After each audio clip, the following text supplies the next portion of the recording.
धनो विप्रः सुसती पतिव्रता सुसत्यो भूपतिर्धर्म मम गेहा न संशय। कहते हैं जो धर्म है, धर्म रहता कहाँ है?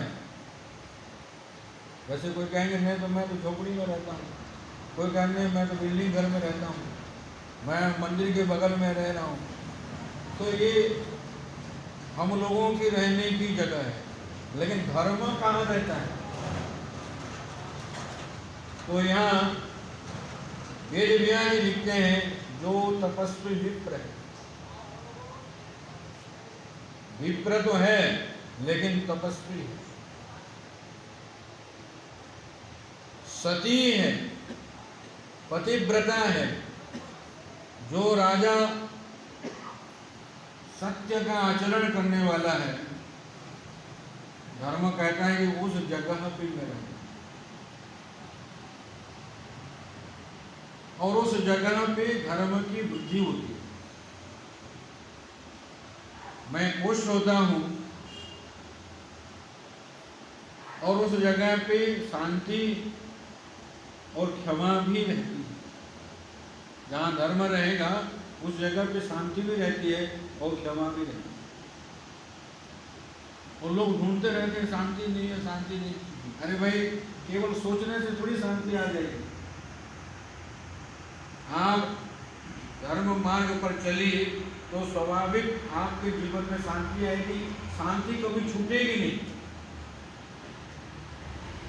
कोई व्यक्ति आपको अशांत नहीं कर सकता।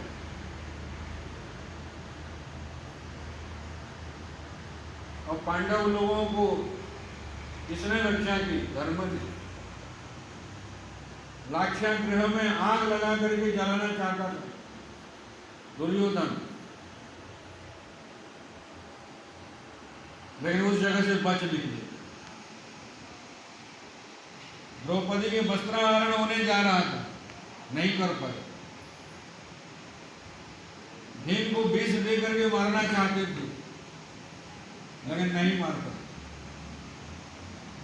तो ऐसी परिस्थिति आपके जीवन में आती है और आपके बाल भी बांका नहीं होता।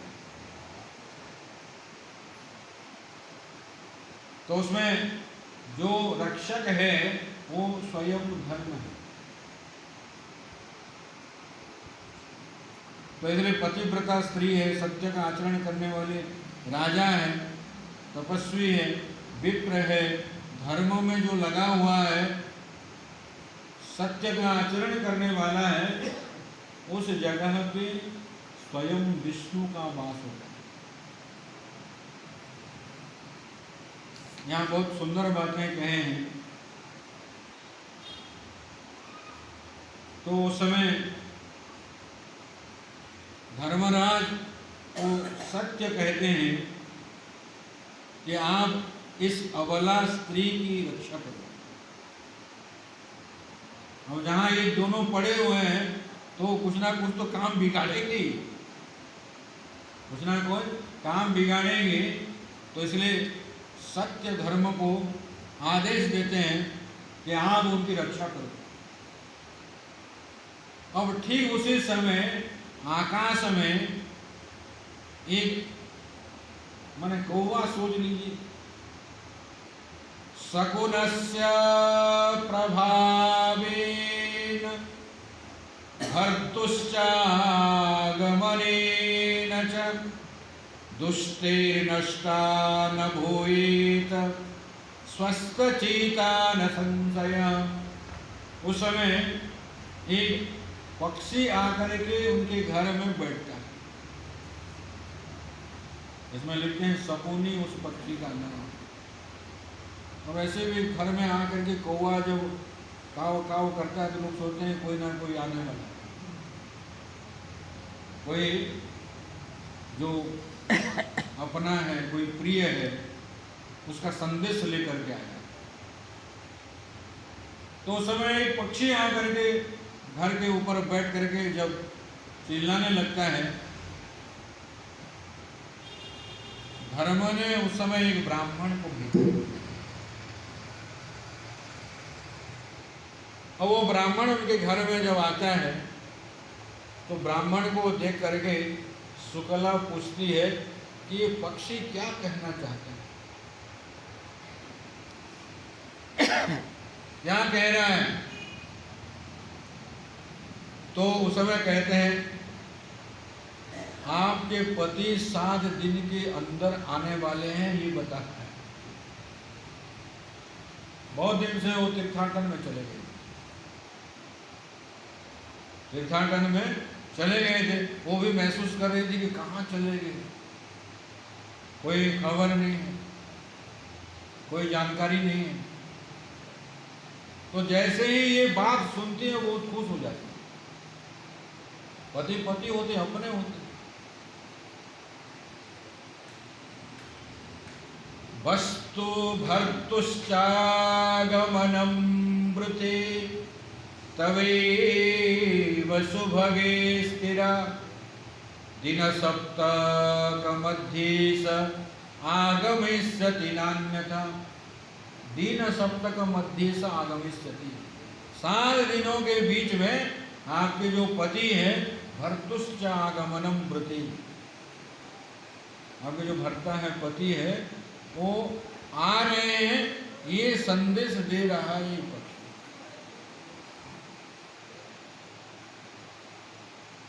लेकिन अभी भी इंद्र और काम निवृत्त नहीं हुए।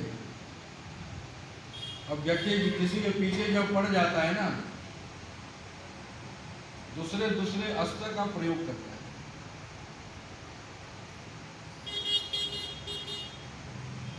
तो इसलिए इंद्र और जो काम थे, क्रीड़ा को भेजते हैं। ये काम के सहचरी है क्रीड़ा। वो सती के रूप लेकर के आती, एक स्त्री का रूप, जो सती स्त्री ऐसे अभिनय करते हुए शुक्ला के पास आती है। कीड़ा सती रूपधरा प्रभुत्वा गेहं गता चारुपतिव्रताया ताम गतां सत्यस्वरूपयुक्ता सा सादरं वाक्यमुवाच धन्या। और शुक्ला के पास जाकर के क्रीड़ा स्वयं के बारे में बताती है। मेरे जो पति है बहुत गुणी है, सज्जन है, धीर है, विद्वान है, सब प्रकार से संपन्न है, पवित्र कीर्ति उनके नाम पे नित्य निरंतर उड़ती रहती है। और मेरे पति भी मुझे छोड़ करके चले गए। ऐसा होता है, दोनों दुखी यदि एक जगह पे मिलेंगे ना, उनको कहता है समान शीलो प्रीति, समान आचरण, समान गुण, समान योग्यता, समान परिस्थिति जीवन में दिखाई पड़े तो जल्दी मिल जाते हैं आपस में, एक जैसे गुण। वो आ करके अपने दुख बखानने लगती है। कौन? क्रीड़ा। तो कहती है कि ये नहीं, ये तो अच्छा नहीं किया आपके पति।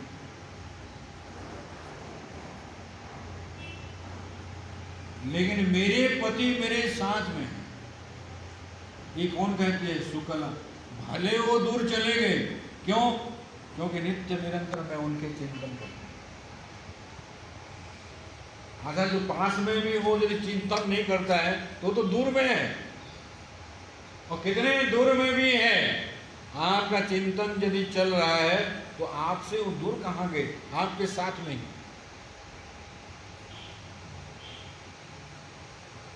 तो शुक्ला कहती है कि मैं तो पति के साथ ही रहती हूं। और जो सुहागिन स्त्रियां होती हैं उनके लिए पति ही सर्वस्व है। तो इसी प्रकार दोनों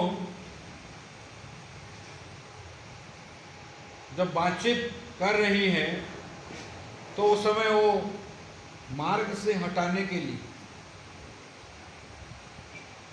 मैं देख रही हूँ कि तुम्हारे पति तो है नहीं तुम्हारे पास, लेकिन पति के बिना तो जीवित कैसे रहती है, पति के बिना तो जीवित कैसे रहती है। इस पुराण में एक बहुत सुंदर प्रसंग आता है कि भगवान कृष्ण और राधा खेल रहे थे, तो राजा जी बंसी को कृष्ण भगवान से छुड़ा करके ले जाते। अब भगवान कृष्ण बंसी मांग रहे हैं, तो इस छीना झपटी में भगवान कृष्ण के नाखून जो है राधा जी के पैर पे लगता है, नाखून लग जाता है। और फिर भगवान बंसी लेते हैं, राधा जी अपने घर में, कृष्ण भगवान अपने घर में।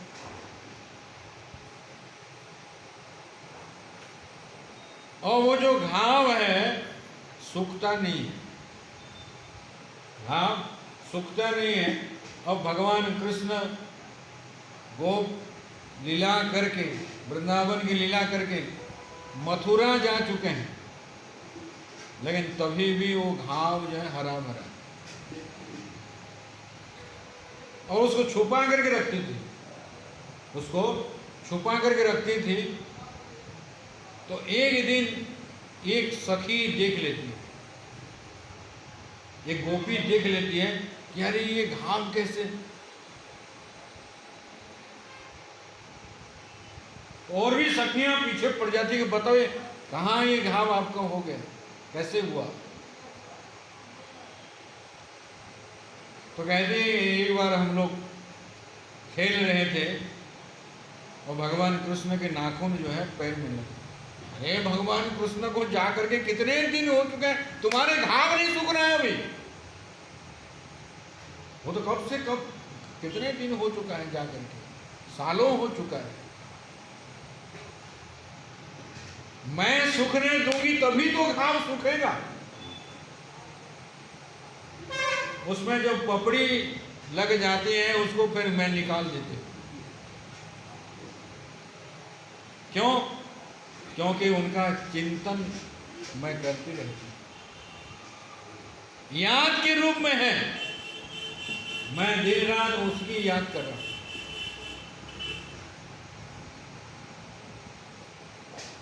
तो ठीक इसी प्रकार ईसा जो सुकला है, उसको जो क्रीड़ा रूपक सती आई हुई है, वो कहती है कि भाई जो सती होती है तो पति के बिना तो शरीर को छोड़ देती है, आप जीवित कैसे हैं, आप कैसे जीवित हैं। कहते पति की चिंतन तो नित्य निरंतर मेरे अंदर चल रहा है। आपके लिए लगता है कि वो अदृश्य है, वो दिखाई नहीं पड़ रहे हैं, लेकिन मुझे तो दिखाई पड़ रहे हैं, वो मेरे साथ में, मुझे छोड़ करके कहीं गए नहीं है। तो वो लौट करके चली जाती है इंद्र और काम के पास। कहते हैं कि ये अलग प्रकार की नारी है, ये अलग प्रकार की स्त्री है, मैंने बहुत कोशिश की। तो फिर यहाँ कहते हैं जो काम है वो कहता है कि अभी मैं लास्ट चांस लेता हूँ बिगाड़ने के लिए।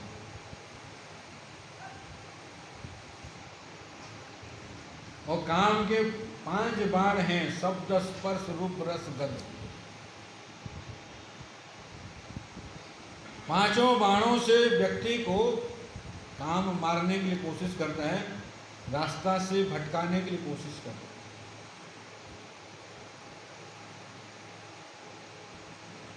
सुंदर भोजन, सुगंधी सुंदर वस्त्र धारण करना,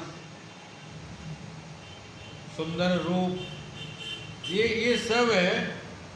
और आप यदि इन सब चीज़ों में जब आकर्षित होने लगते हैं तो समझ लेना चाहिए कि अभी काम के अधीन है, काम के अधीन है। तब आप जो भक्त होते हैं ना, भगवान के सिवा कोई दूसरी चीज में उनको रुचि नहीं लगती।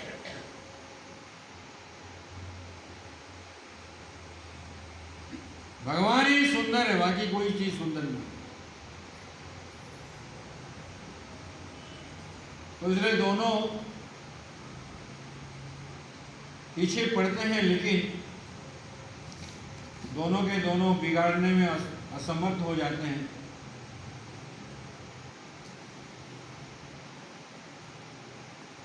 पराजित हो जाते हैं दोनों के दोनों।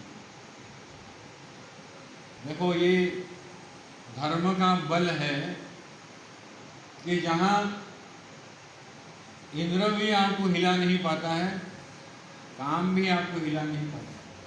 लेकिन हम लोग जब अधर्म में चलते हैं तो इनका प्रभाव रहेगा और व्यक्ति पद पद पर अपमानित होता है, गिरता है, टूटता है, नष्ट होता है।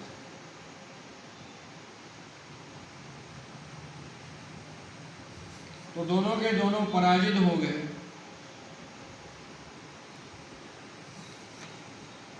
अब उस समय जो कृकल है, माने शुक्ला के जो पति हैं, कई दिनों से तीर्थ में चले गए थे। क्यों? क्योंकि पूर्व पुरुषों का उद्धार करना। उनके जो पूर्वज थे उनका उद्धार करना चाहते थे। तो स्वयं धर्मराज उनके पितरों को बांध करके उनके पास आए। हो सकता है उनके चाचा हो, पिता हो, पितामह हो, जो भी है।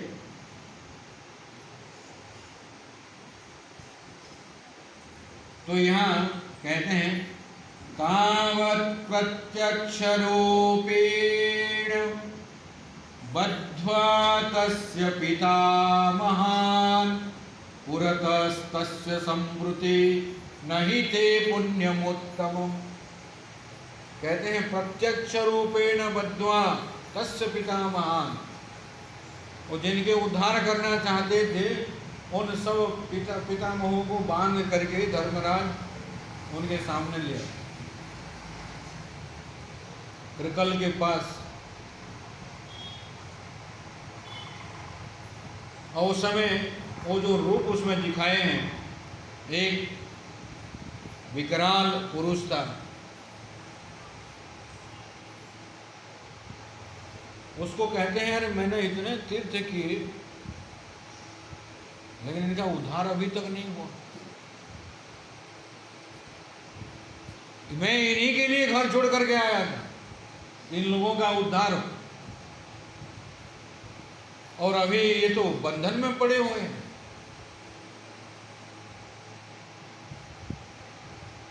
तो उस समय वो कहते हैं, देखो तुम जो भी किए, दिव्य रूपो महाकायः कृकलं वाक्यम अब्रवीत् तव तीर्थ फलम नास्ति श्रम एव वृथा कृथा। आपने जितने भी तीर्थ किए उसका कोई फल नहीं है, श्रम एव, केवल श्रम की। और जो भी कहें, पंडित का आ गए, यहाँ पिंड दो, यहाँ तर्पण करो, ये अमुक करो, यहाँ दान करो, जो भी बोले होंगे। अब तो जाएंगे वहीं, यहाँ गोदान करो, इतने ब्राह्मण को खिलाओ, ये करो, वो करो, सब कहेंगे वहाँ। तो कहते हैं इसका कोई फल नहीं मिला तुम्हें, इसका फल नहीं मिला, केवल श्रम मात्र है। तो उस समय धर्म कहते हैं वहां, पूतां पुण्यतमां स्वीयं भार्यां त्यक्त्वा प्रयाति यः तस्य पुण्यफलं सर्वं वृथा भवति नान्यथा। आप पत्नी को छोड़ करके अकेले यदि तीर्थ कर रहे हैं और अपने पिता पितामहों का उद्धार करने के लिए जो भी क्रिया आप कर रहे हैं, वो सब व्यर्थ चला जाए। कैसे? धर्म का आचरण करने वाली स्त्री आपके घर में है, साधु व्रत करने वाली है, नित्य निरंतर पति के चरणों में मन लगाने वाली है, सद्गुणवती है, ऐसे स्त्री को कभी भी त्याग नहीं करना चाहिए। धर्म कार्य यदि आप करने जा रहे हैं तो साथ में लेकर के, अकेले नहीं। अकेले करेंगे तो वो सफल नहीं हो।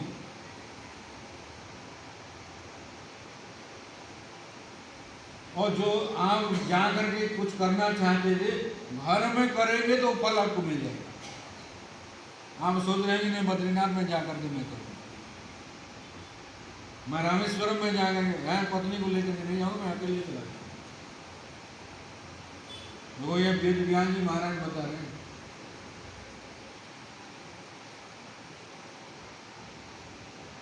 तामी मापि परित्यज्य धर्म कार्यम प्रयाति यः वृथा तस्य कृता सर्वो धर्मो भवति नान्यथा। सारी क्रिया उसका व्यर्थ हो जाती। जो भी आप करना चाहते हैं वो पत्नी के साथ करें।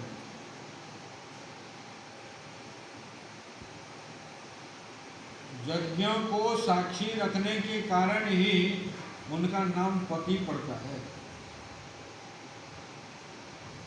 पत्युर्नो यज्ञ संयोगे, एक व्याकरण सूत्र है।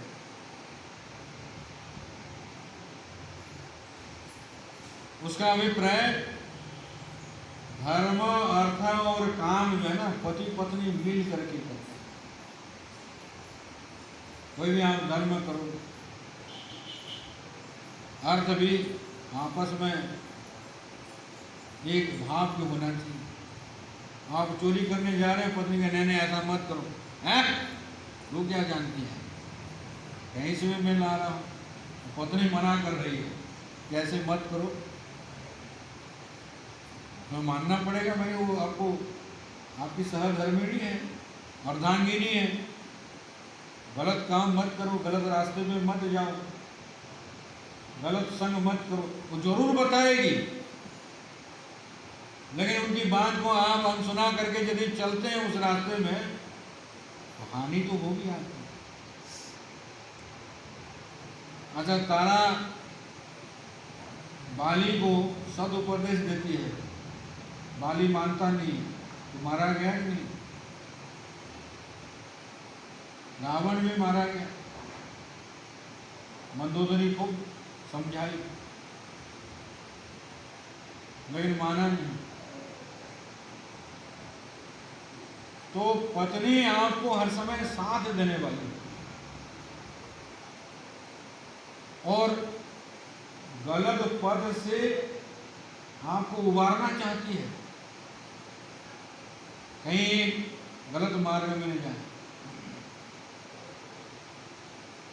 तो उस समय कम से कम शांति से उनकी बात सुननी चाहिए, मनन करना चाहिए कि मेरा जीवन आत्म कल्याण के लिए हुआ है। तो इसी प्रकार धर्मराज जो कृकल है उनको समझाते हैं कि आपकी जो पत्नी है वो पतिव्रता है, धर्मशील है, सत्य का आचरण करने वाली है। आप ऐसी पत्नी को छोड़ करके अकेले पूर्व पुरुषों के उद्धार करने के लिए आ गए, ये तो केवल श्रम मात्र है, समय नष्ट हो गया, धन भी नष्ट हो गया, लेकिन मिला कुछ नहीं, कुछ नहीं मिलेगा।